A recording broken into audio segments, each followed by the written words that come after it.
तो मैं introductory speech के लिए आमंत्रित करना चाहूंगी इस कार्यक्रम के संयोजक डॉक्टर विकी रुगवानी जी को। आज का दिन एक विशेष महत्वता रखता है। वो इसलिए क्योंकि प्रति वर्ष 11 दिसंबर से 18 दिसंबर ये जो 7 दिन होता है, इस सप्ताह को सिकल सेल जागरूकता सप्ताह ये इस ऐसे मनाया जाता है। अब यह बीमारियां क्यों होती है? यह बीमारियां इसलिए होती है क्योंकि उनके माता पिता दोनों माइनर होते हैं।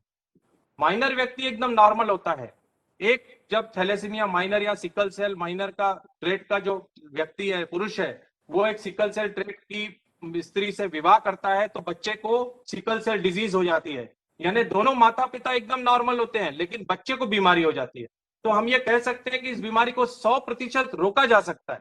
और जिस प्रकार से सरकार ने पोलियो के खिलाफ मुहिम चलाई और पोलियो को रोकने में सफलता पाई, ऐसे इन बीमारियों को रोकने के लिए भी सरकार को प्रयत्नशील होना चाहिए। कोविड के टाइम में कुछ तकलीफें जरूर हुई हैं क्योंकि डोनर्स शायद कैंप्स कम हो रही हैं, ये हम जानते हैं। इस कारण डोनर्स ने होने की वजह से ब्लड की बड़ी तकलीफ जो है यह देखी गई है।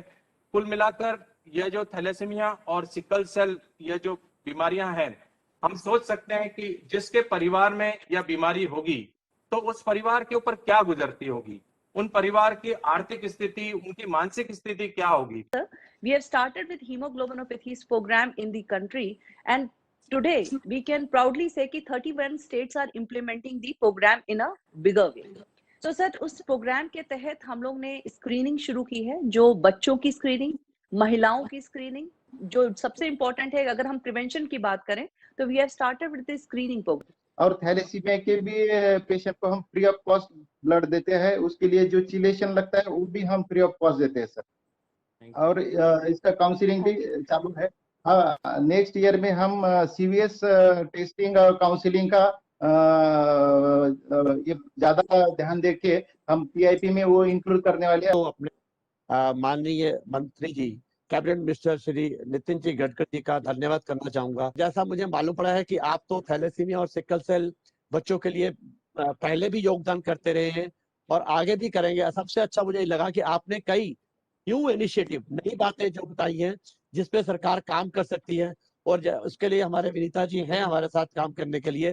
तो एक जो न्यू इनिशिएटिव का आपने दिया है, मार्गदर्शन दिया है, हमें लगता है कि उसमें कुछ और जरूर अच्छा निकल के आएगा।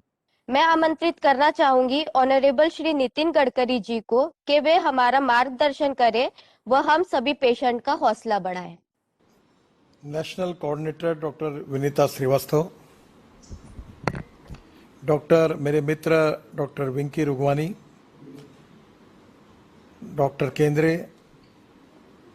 विशेष मैं thalassemia and sickle cell centre के संचालक डॉक्टर रुगवानी जी का धन्यवाद करता हूं तथा हमारे साथ उपस्थित इस विषय में काम करने वाले सभी मान्यवरों को बधाई भी देता हूं।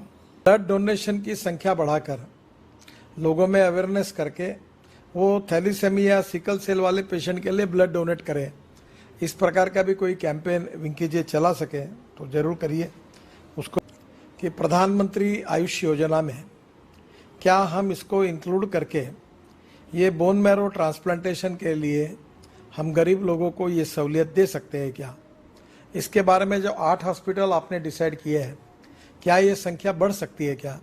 मैं फिर से एक बार डॉक्टर रुगवानी यहाँ उपस्थित है और वो बहुत इसमें अच्छा काम करते हैं और मैं उनकी बहुत भाषणों में तारीफ भी कर चुका हूँ। और इसी प्रकार के ऐसे काम करने वाले मिशनरी डॉक्टरों की संख्या बढ़ानी होगी। देखिए, पैसा कमाना गुनाह नहीं है, but no philosophy can be taught to empty stomach. पर एक व्यक्ति को, एक परिवार को कितना लगता है, तो अपना परिवार में हम यही कहते हैं कि वही मनुष्य है कि जो मनुष्य के लिए मरे। यही पशु प्रवृत्ति है कि आप ही चरे, वही मनुष्य है कि जो मनुष्य के लिए मरे। फिर वो छोटी हो या बड़ी, ना सिर्फ पीड़ित उस दर्द से गुजरता है बल्कि पूरा परिवार उसके घेरे में आ जाता है। और कुछ बीमारियां ऐसी गंभीर होती हैं जिसका हमारे जन्म के साथ ही जन्म होता है, जिसे हम आनुवंशिक बीमारी कहते हैं। इन्हीं में से थैलेसीमिया और सिकल सेल जैसी बीमारियां।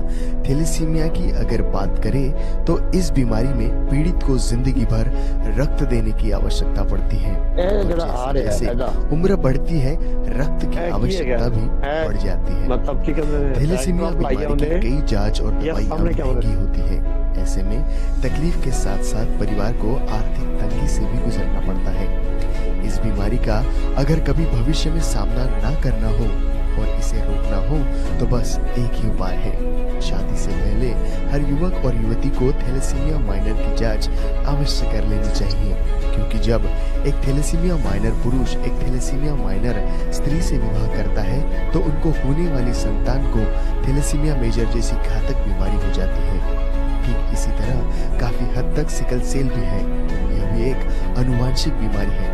इससे पीड़ित रोगी को जिंदगी भर शरीर में वेदना होती है व कई बार अस्पताल में भर्ती होना पड़ता है। हेमोग्लोबिन की मात्रा कम होने की वजह से उन्हें रक्त देने की भी आवश्यकता पड़ती है। यह बीमारी अनुसूचित जाति व आदिवासी समाज के लोगों में अधिक मात्रा में पाई जाती है।